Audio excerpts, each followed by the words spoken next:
What are some little known relationship green flags? When you like the person that you become when you're with them. Everyone projects a different version of themselves around different people, and if you don't like who you become when you're with someone, it's probably not going to be the healthiest relationship. You also should bring out the best in you. The ability to coexist in very companionable silence. If it's a chore you both hate, you do it together. My late husband and I both hated folding laundry, but it had to be done, so we always did it together. Made the chore less of a pain. It's a pretty convoluted story, but I was dating a guy. Had to drive his car to get him from a situation, and wrecked his car due to mechanical failure, and called my mama to come get me so we could go get him. Rescued him. Then had to tell him I'd wrecked his car. His first question: "Are you okay?" My mom overheard. That one's a keeper. No matter how angry you are at one another, you will still go out of your way, or they go out of their way to help. I'll be wicked, P said, but I'll angrily make my wife her favorite dinner even though I don't want to eat. No matter how angry we are at one another, usually only last a short period of time, we will never sabotage or try to teach them a lesson. Many times, it ends up being both apologizing to one another. Arguing and getting angry is just part of a relationship and unavoidable. It is how you deal with it that sets it apart from a healthy relationship versus a bad one. Thanks for the reward thingies. There is never any harm telling someone you love them. Came home from working a 12-hour shift one night to a full dinner with my favorite dessert. Never had a girlfriend just decide to cook me a full meal for me to come home to like that. Able to forgive mistakes. Early in our relationship I accidentally backed my car into my fiance's car while coming out of the driveway. I definitely did damage. I immediately started freaking out and crying, and he just calmly got out of his car. Came up to mine and asked if I was okay. He got me to calm down and said it was fine, it was just an accident. He never made me feel bad about it. He called it our little bump to my friends to minimize my embarrassment. We laugh about it to this day. Side note: his dad, who works with cars, fixed his car for him at no cost. No, he did not have any way of knowing his dad could fix the car. His father is not a mechanic. His father knows a mechanic.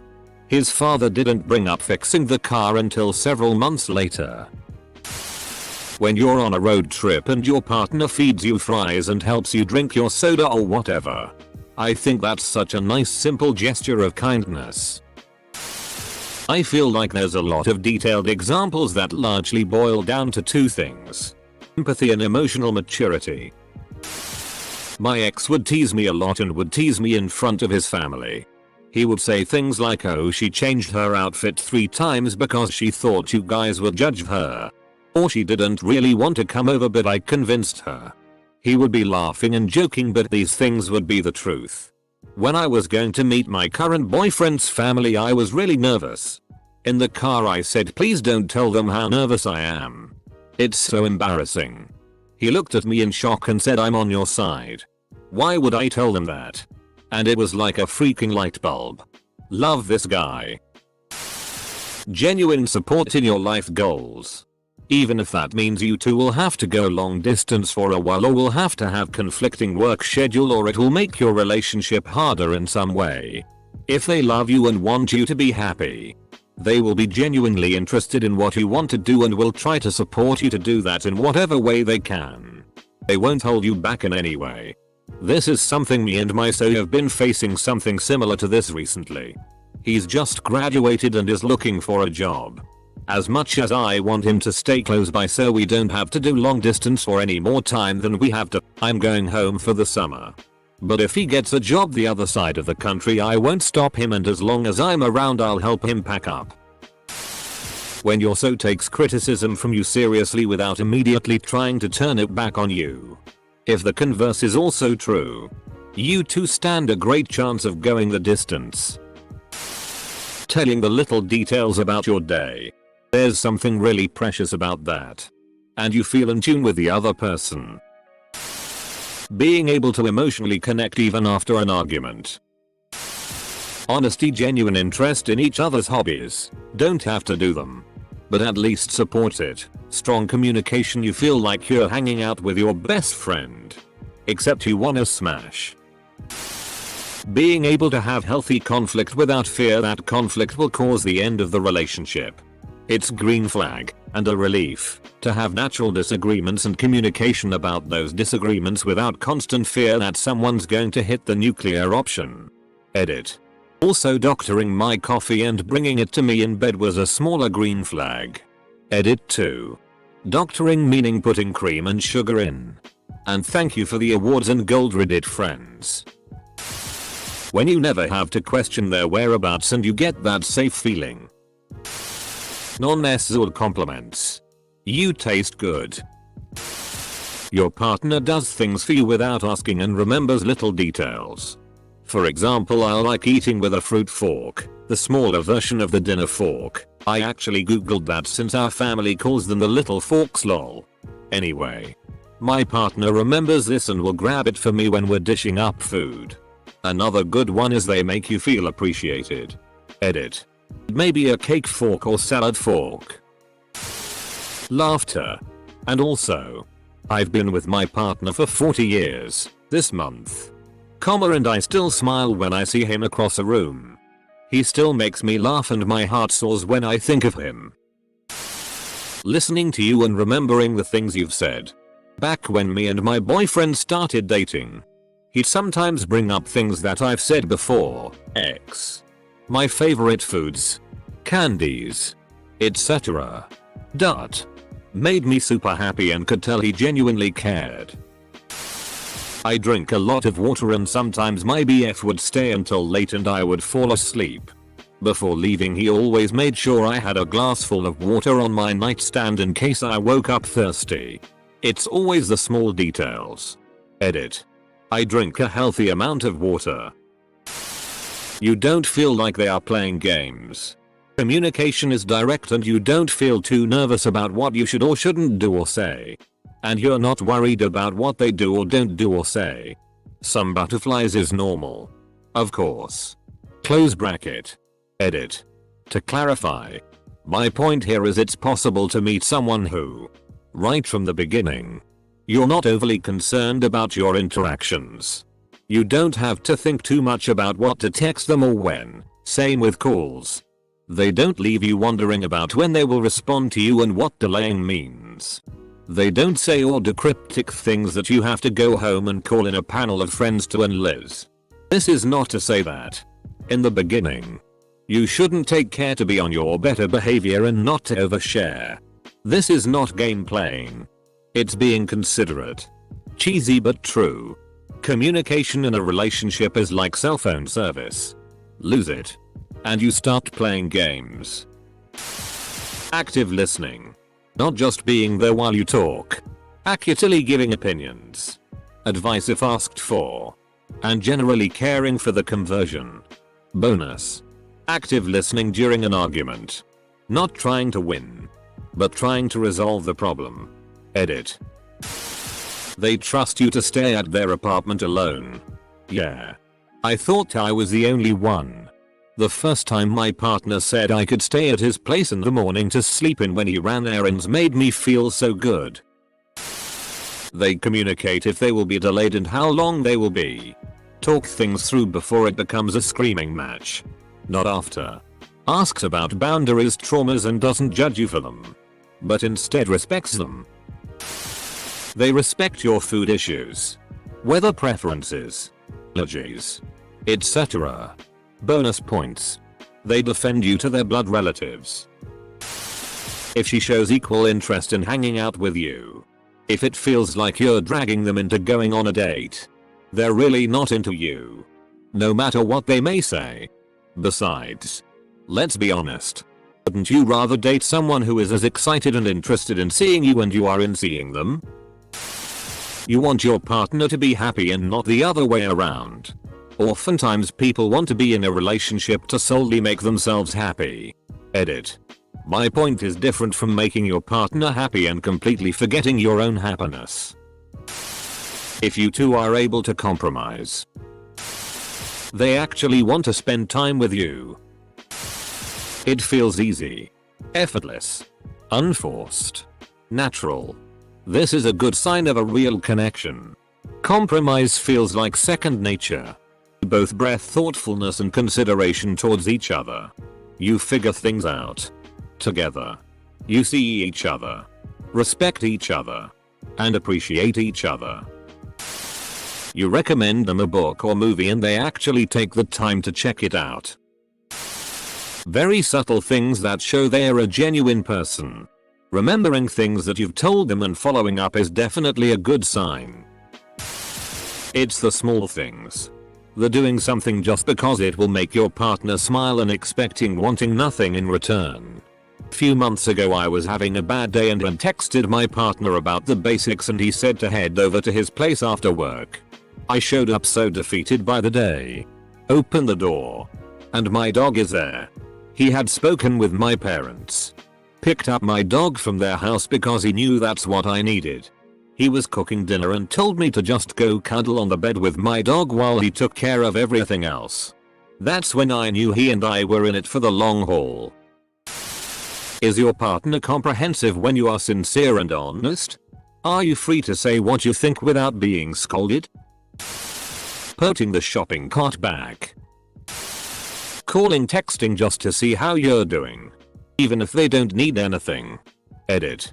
Used the wrong you despite being a grammar fanatic. Remembering things you said, like foods you don't like or topics you are passionate about. Willingness to attend family events, get to know your family. Regardless of how difficult it might be. Maybe this is just me. But when someone doesn't care too much about people's opinions of them. Like when they aren't afraid to act goofy in front of people they don't know. I absolutely love people that don't take themselves too seriously. They text you first. I'm an hour ahead of my partner. Usually I'm the first to send a cute good morning type text and I switch them up a little each day. Well, Sunday night, Monday morning I took off from work and was able to sleep in. Waking up to her sending the first move had me smiling like crazy. They're happy you have your own things you're into. You're happy they have their own things they're into. There's no battle of preferences. No nasty little hobby is dumb comments. Not a helpful comment, but I just wanted to say reading these gave me back some faith in humanity and reminded me of all the wonderful people in my life that I'm lucky enough to have experienced these green flags with. These are all great, but here's one that matters more for the longer term. Being competent at life. I'm not saying being rich or having a fantastic job or anything. I mean someone who is able to set a goal and work towards achieving it. No matter what that is. It makes a huge difference in life. Someone who can do that is less likely to sabotage your marriage for selfish, immature reasons. Someone who can do that probably won't drag you down with credit card debt. They have impulse control. So they probably won't cheat on you or leave you for some stupid reason. That person is a keeper. Arguments are productive and fair. You listen to each other even when you're angry. They can still be difficult. And everyone gets too angry sometimes. But if one or both of you is constantly mad and fixating on the same issue, it's time to go to therapy or jet out of there. The person makes time for you. Whether it's a romantic relationship or a friendship. People will always find a way to make time for those they care about. Let's say I'm super busy with my day. I can find 10 seconds to respond to your text. I have to eat a meal at some point. So even if I'm super pressed, I can invite you to have a meal with me, at restaurant, at a fast food place, at someone's home. I can call you when I'm driving in my car. It baffles me when people say I was too busy. Too busy to what? You mean you couldn't spare 10 seconds from your day to try to nourish your relationship with the other person? We all know you were on your phone while pooping. You could have texted then. When I met my current partner, we spent 3 consecutive days together. I generally don't like anyone in my personal space for more than a few hours.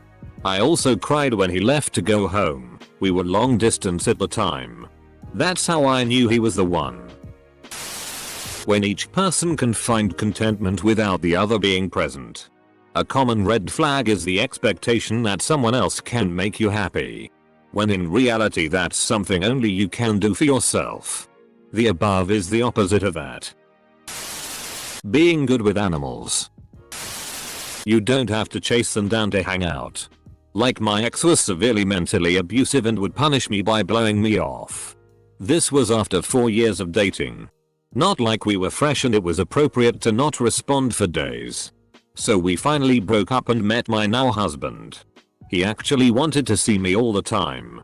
At first I thought he was a little clingy. But then I realized, if you love someone you should want to be around them. Having similar hobbies and the same taste in food goes a long way to help both people grow together. Little thoughtful things that tiny bit mean a lot to you and send a bigger message that they care.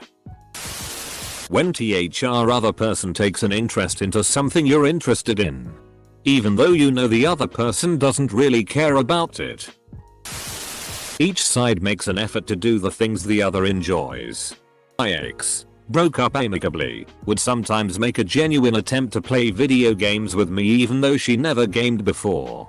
She would try and learn game mechanics, plot, and the best ways to help. I always felt like that was a huge plus. He or she is talking about the future and is planning for a future together. This means that your partner really loves you and wants to be with you. I was in love with my best friend and didn't know it. For my birthday, he gave me a bag of mixed candy with all of my favorite pieces. It touched me deeply. He knew me so well. Going on 6 years now and doing great. Get you a guy who knows your candy choices. An ability and desire to resolve arguments instead of ignoring them or letting them drag on forever. It's a sign of maturity and respect. When it feels like you ain't walking on eggshells. Know what I mean? Letting each other have their own personal space and interests. Not every activity needs to be done together. A lot of people in new relationships seem to think that everything should be done as a couple, which can get old fast. I've been with the same man since 2005 and we have a good balance of family time and me time. When that says something, you know you can take it at face value. You don't have to try to parse the language or analyze the tone to figure out what they actually meant. Knowing when to stop. If I say to stop something as a joke, yeah lol I'd see if you actually stop or not. But if I seriously say to stop, and you stop, holy damn that's amazing. Loyalty. Cuddles are more appealing than sex. My wife says the biggest early test I passed was when we went to Goodwill together at the very start of everything. She was looking at some wedding dresses on the rack and asking my opinion. I told her not to bother.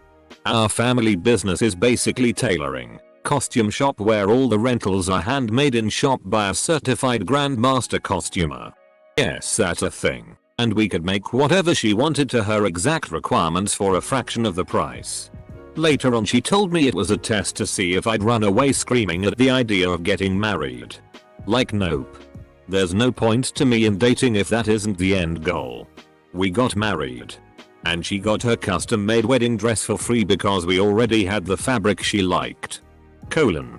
On the other hand, all of those tests are a bit odd. Only one of you likes olives. When they don't make fun of you for not knowing things. Empathy. This may have already been mentioned in the over 2000 comments. But the #1 green flag for me is if they speak positively about their exes. It's such a breath of fresh air when I hear a date still has positive relationships with their exes. And takes equal blame in the failure of their past relationships. Shows good self-awareness. Both of you feel like you're dating up. Genuine happiness about your accomplishments. Truly listening and remembering things you say that are important to you. Not taking you for granted. Looking into your interests or encouraging you. I'm fortunate enough to have a partner who does all of the above and more. On my first date with my now fiancée, I showed up and she had bought herself coffee. Didn't expect me to buy anything. Instant bonus points. Thoughtful gestures. During COVID, my partner was an essential worker while I was not. He likes to game. So I'd have a blunt rolled and a fresh pot of coffee made when he got home. He picked up some Harry Potter Legos and art supplies for me to keep me entertained during quarantine. He fills up my water glass on the nightstand before he goes to work. I'll pack his lunch the night before. It's the small things that sometimes leave the biggest impressions. Not checking their phone constantly during a first date. I fart. She smiles. She farts. I clap and or fist pump. You go on a trip together and you enjoy each other's company the whole time. Kindness. This thread made me realize I was in a relationship with a horrible person for 9 years. When they pass the Kenobi test. It's heartwarming how most answers here refer to their current, so while other more negative relationship threads always talk about their exes. If they wear a mask in public. Someone who puts in the same amount of work into the relationship. She cleans when she's stressed. So when she moved in she cleaned all the time, then after the first year together now I clean. My husband knows that I love ice water. Where the ice is filled all the way to the top of the cup. So every single night since we got married 5 years ago, he had filled up a cup of ice water to place on my nightstand. Seriously, something so small. But it's absolutely the sweetest thing. He hasn't missed a day. And I appreciate it so much. Video games. Gotta be careful though, as there are some quite different types of gamers and not all get along. Ask follow-up questions to your stories. Bring you small but thoughtful gifts randomly. I appreciate the things you do for me. Thank you for calling, texting. Good morning, good night. Sleep well. Sweet dreams. Have a good day at work. Text call me when you get there, when you leave. Hand holding when crossing a street or parking lot. Have you eaten? Full stop. Let me know if you need anything. Act. I think sharing something, be it an item, food, or knowledge, and genuinely not wanting or expecting anything in return. They get along well with their family. Not everyone is lucky enough to grow up in a stable family. So the opposite isn't always a red flag. But it usually shows that they're caring, kind, and able to resolve conflicts. When your so tells you things about your quirks and personality that you weren't even aware of. Consistency in how they treat you from the first date to current day. Dudes love to go above and beyond until they have you and then just take it all for granted after the fact. They clean up around your place without being asked. Just because it's a nice gesture. Semicolon. That being said, my GF refuses to hang toilet paper the right way, so it cancels out the cleaning. They do things for you just to make your day easier and don't use their kindness as a bargaining chip later. They can talk calmly about an issue without getting defensive. It's both of you versus the problem. Not one versus the other. They can talk about how they're feeling without making you a therapist all of the time. They want to grow as a person without you pushing, and they take active steps towards goals. They do things that are inconvenient if your needs outweigh their wants in that moment. This was just posted like 2 days ago. You know when someone is a true friend when semicolon. They remember what you like and don't like. They are not hurt when you leave early because you are tired. They don't criticize your life decisions. They know your boundaries. They are never late to meeting you and don't cancel meetings for trivial reasons. Semicolon. And the number one reason is